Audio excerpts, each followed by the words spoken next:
The night is not quiet on the Eastern Front. Frost cracks beneath boots. Breath hangs like a thread in the winter air. Somewhere ahead, a rifle bolt slides, slow and deliberate, and then locks with a sound so small that only the listener hears it. A heartbeat later, silence deepens again. Someone will not see dawn. Sniping on the Soviet-German front is often reduced to a single name, Vasily Zaitsev at Stalingrad. But the full story is wider, harsher, and more complex, written by thousands of men and women who learned to turn patience into a weapon. This is the story beyond the headline. The real Soviet snipers, Tatyana Kostyrina, Fyodor Okhlopkov, and Lyudmila Pavlichenko, whose records, methods, and faiths are documented in wartime files, post-war decrees, and the memories of their comrades. Listen closely. The forest keeps its secrets, but the archives do not. At the start of the German invasion in June 1941, the Red Army scrambled to rebuild and relearn. Amid defeats and retreats, one skill set survived every collapse: the trained marksman. Early in the war, commanders noticed that a single, calm rifleman, properly concealed, could slow an entire platoon. The logic was brutal and mathematical. Remove a sentry, a machine gun loader, a radio operator, and a company's momentum evaporated. By 1942, the Soviet High Command had formalized what had begun as battlefield improvisation. Sniper courses multiplied at the front. In 1942, a dedicated academy for women, later known as the Central Women's Sniper Training School, was established near Moscow. Over the war, it trained roughly 1,000 female snipers and several hundred instructors. Overall, about 2,484 women served as snipers in the Red Army, with a combined tally of at least 11,000 confirmed kills. Only a fraction survived. The numbers are stark, but they are not abstractions. They are individual shots fired by soldiers with names, families, and photographs in uniforms too large for their shoulders. The tools were plain. The classic Soviet sniper rifle of the period was the Mosin Nagant M1891-30, fitted with a 3.5 PU scope. The cartridge, 7.62 by 5.4 mmR, offered reach and reliability in mud and cold. A typical combat load was roughly 120 rounds, often with a mix of ball and specialized ammunition. Camouflage netting, a shovel, and a periscope could matter more than the rifle itself. Teams often worked in pairs, one shooter, one observer. The doctrine emphasized movement between hides, the avoidance of skyline silhouettes, and long, cold hours of stillness. From these schools and ad hoc courses came a generation of snipers, men and women, who would write their own small chapters in a sprawling war. Lyudmila Pavlichenko was 24 when the war found her in the Black Sea port of Odessa. Calm, intense, and already a competitive marksman, she joined the 25th Rifle Division. In August 1941, she recorded her first official kills near Belyaevka. 2 officers at long range, the sort of deliberate opening that would define her career. Through the siege of Odessa, then by sea evacuation to Sevastopol, her score rose in bursts and lulls, testimony not to bloodlust, but to the jerky rhythm of a siege, days of waiting, and then minutes of decision. By May 1942, Pavlichenko was credited with 257 Axis soldiers, Her final wartime tally would be 309, including 36 enemy snipers. These numbers are not legend. They are the product of a confirmation system that required witnesses and, when possible, retrieval. It was bureaucracy in a blast crater, but it still kept count. There is a photograph of her from 1943. Round cap, chin set, eyes flicking sideways towards some distraction off frame. That year, she traveled to the United States, Canada, and the United Kingdom as part of a wartime delegation after being wounded and withdrawn from the line. In Washington, she met Eleanor Roosevelt. In Chicago, she gave a speech that startled her hosts with its directness. She was without romance about war. She was clinical about its requirements.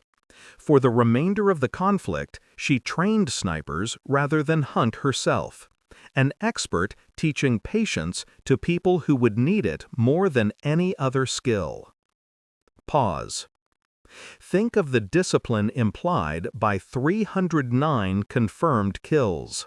Regardless of nation, the arithmetic of sniping is severe. Find, fix, finish, then withdraw before the inevitable artillery response. Pavlichenko's reputation would outlast the war, but in the moment, she was another competent professional in a conflict overflowing with them. There is no glow to the work, only cold. On the other end of the front, far from the press and the White House, stood a man from the Sakha Republic, Yakutia, a hunter who learned to read snow before he learned to read. Fyodor Matveyevich Okhlopkov was born in 1908 in the Yakut taiga. He knew rifles as tools long before they were issued as weapons. When war came, he arrived at the front with an ability that no course could teach: the patience to wait in absolute stillness in air so cold that breath crystallized in the rifle's shadow. Okhlopkov's official tally, 429 enemy soldiers, places him among the deadliest snipers in the war. Records also note 27 additional kills with a machine gun, to which his officers occasionally assigned him when the front demanded volume over precision. Consider the pace implied by those numbers. They accrue over years of combat, interrupted by wounds and rotations, and they reflect a method as much as an individual. Okhlopkov's nominations for Hero of the Soviet Union passed him by during the fighting.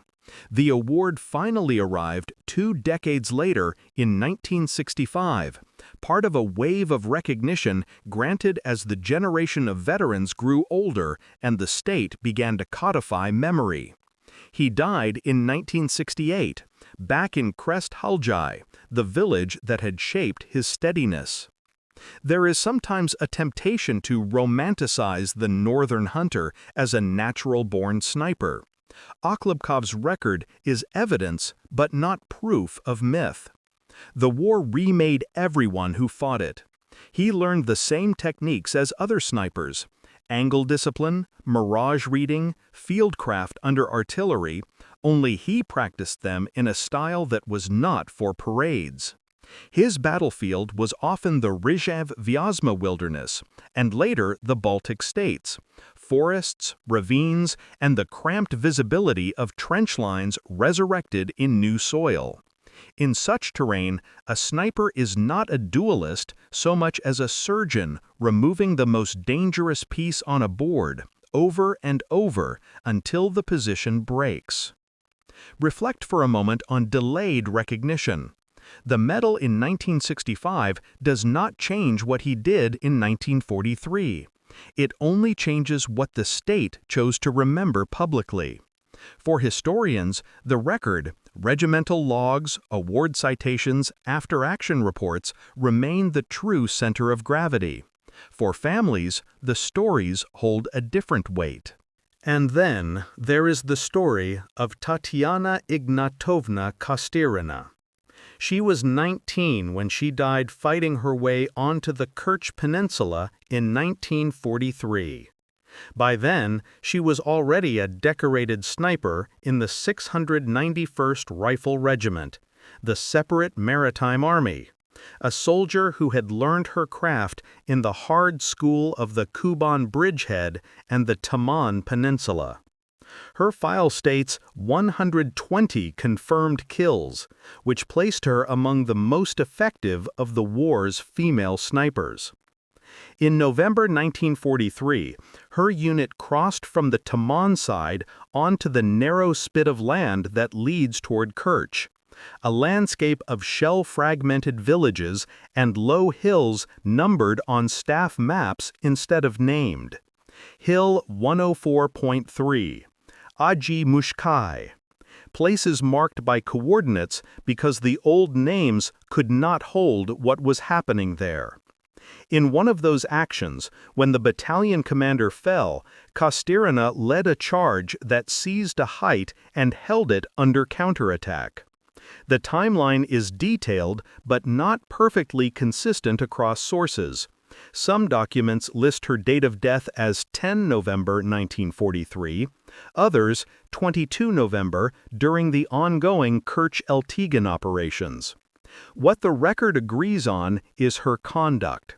She fought on despite wounds, is credited with 15 enemy soldiers in the final engagement, and died on the field. She was posthumously awarded the title Hero of the Soviet Union in May 1944. Contested. Date of death appears as 10 or 22 November 1943, depending on the file. The award decree is consistent. It is tempting to smooth a story like this into a straight line. Village girl, sniper school, battlefield heroism. The truth is rougher. Amphibious landings in the Kerch-Eltigan operation were chaotic, contested, and expensive. The weather turned. The German defense was layered, with mines, wire, and observed artillery. A sniper in such conditions often fought as a line infantry soldier at decisive moments, trading the scope for a grenade and the shallow scrape for a sprint over open earth. Kostyrina's last day reads like that, the pivot from precision to leadership when a unit's survival hinges less on marksmanship than on nerve. What did it take to become a sniper in the Red Army? Beyond marksmanship, it meant endurance in the smallest motions. A sniper might lie 14 hours in snow, barely flexing a finger to keep blood going to the trigger, drinking in microscopic sips, willing breath to steady itself against the scope's rim. It meant building hides that could survive artillery overpressure and falling asleep for minutes at a time without shifting your rifle's point of aim. It meant learning to read the wind by studying grass, smoke, or the shimmer of heat over a tank hull. It meant learning that the best shot is often the one you refuse, because the second target you have not yet seen will kill you when you take it. In practice, Soviet snipers were assigned missions far more varied than the single lethal shot of legend. They were asked to interdict runners along trench lines, to break up relief attempts, to counter-snipe enemy specialists who had been hunting their own officers, to sit astride a road for a week and kill only when a motorcycle courier appeared. Sometimes they were told to make noise, to sow doubt into an enemy's morning.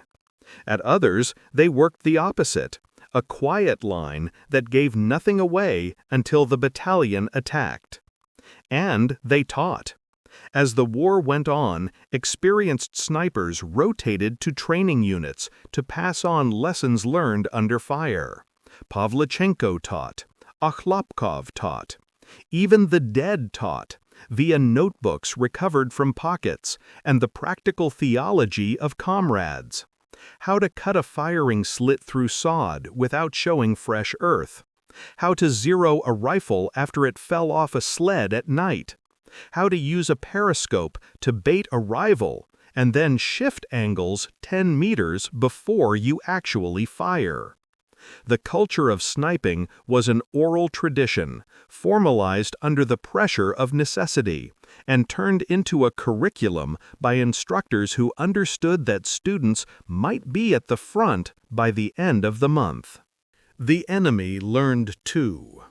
German and Romanian units developed their own counter-sniper techniques: mirror flashes, decoy helmets, bait fire.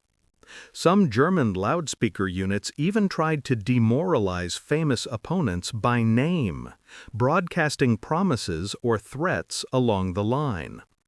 Pavlichenko once heard herself addressed directly. Records describe attempts to bribe or intimidate her over amplifiers during the Sevastopol siege. A sniper's duel, then, was not only powder and glass, it was atmosphere, sound, rumor, the sense that someone in the tree line was waiting for your outline. When such duels came, they were often protracted and cerebral. Two professionals would test one another with shots at shadows, with silence, with the slow pressure of hours. To read wartime accounts is to learn a new vocabulary of patience. The decision to change positions only when a cloud covers the sun. The insistence on never firing twice from the same slit. The knowledge that if you can see the enemy's muzzle flash, you are already alive because he missed. There is a second rhythm in these stories: the rhythm of recognition. Decorations and titles, Hero of the Soviet Union, orders and medals arrived at odd intervals. Pavlichenko's honor came during the war. Kostyrina's arrived soon after her death. Okhlopkov's waited until 1965. Historians trace these timelines in paperwork and politics. Families experience them as relief, bitterness, or quiet pride. The delay does not change the battlefield. It alters only the ceremony that follows. If you track the biographies forward into the post-war period, you find diverging arcs. Pavlichenko worked as a researcher and later with the Soviet Committee of War Veterans. Her public appearances were measured, her memories curated by a state that needed symbols, but also by a woman who had seen too much.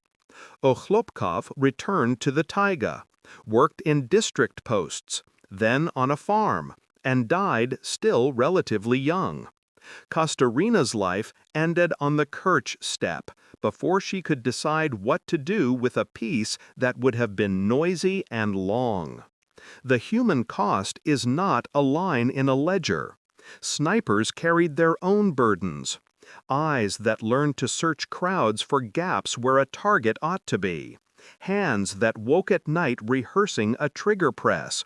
Minds that ran old shots again to see where the wind had really been. Some wrote about it. Many did not. The file ends, the life continues. The evidence remains.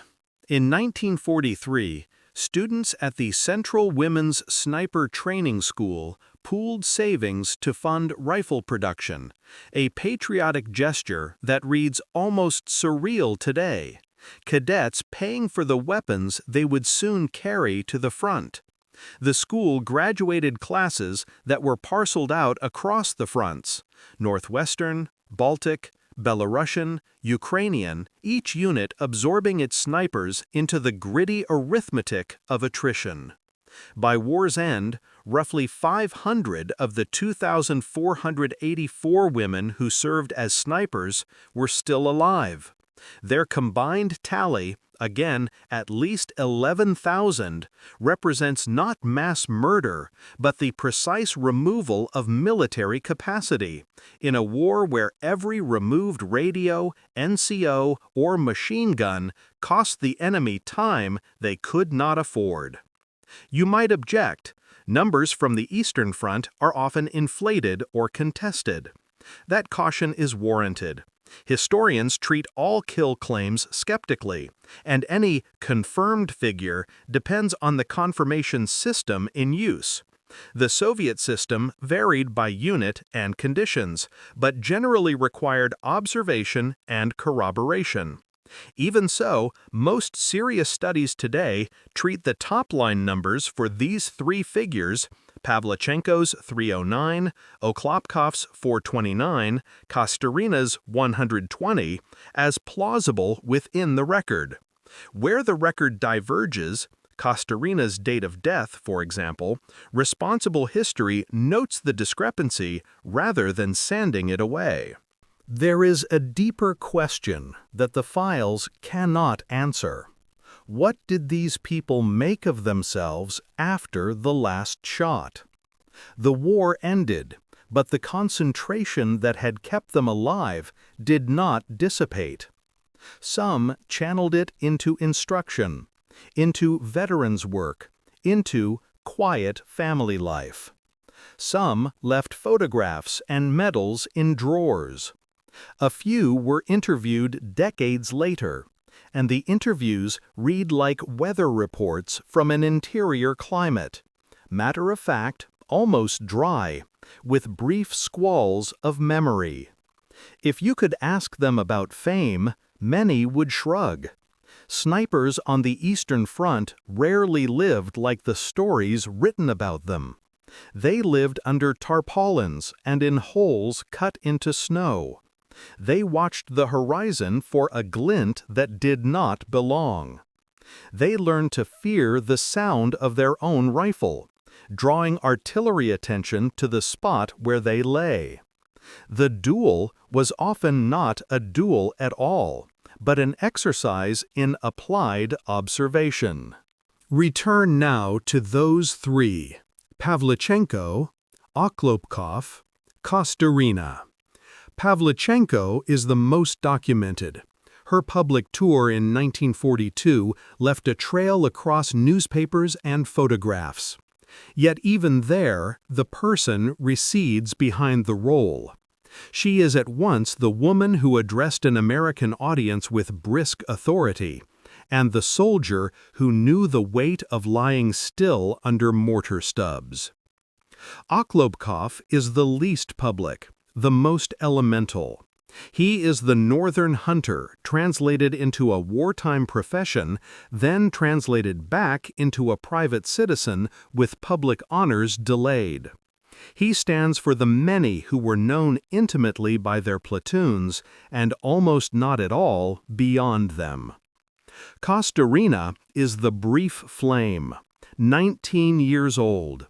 Amphibious training, landings under fire, a sprint uphill, a final action in which leadership mattered more than aim, and then a grave was moved once as memorials were consolidated. The record makes her large and small at once, a face in a classroom photograph, a name in an order of battle, a note in a hero decree.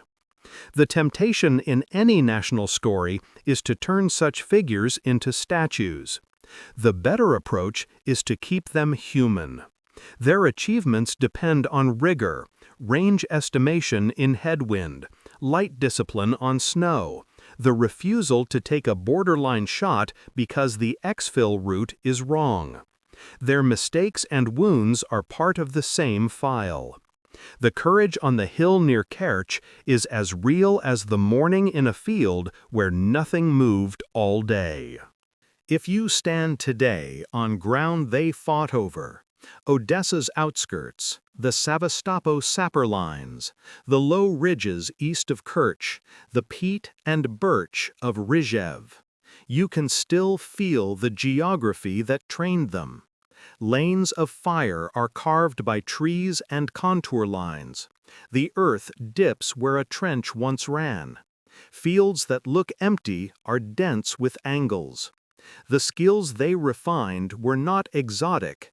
They were the everyday craft of survival married to the discipline of marksmanship. What remains for us is the record and the responsibility to read it carefully. Where documents disagree, say so. Where numbers are estimates, label them. Where heroism is clear, describe it without ornament or apology. Where the cost is high, do not look away. In the end, the story of Soviet snipers is not a tale of invincible soloists. It is a study in systems, training schools, rifles, doctrine, and in individuals who applied those systems under conditions of fear and fatigue. Pavlichenko shows the craft at its public apex: confirmed kills, international visibility, institutional memory. Okhlopkov shows the craft at its private heart: the hunter's patience translated into years of work. Kostyrina shows the craft at its edge, when the sniper puts down the doctrine and becomes, for a few minutes, the spark that moves a battalion. The bolt slides again. Somewhere in the archive, ink dries on a citation.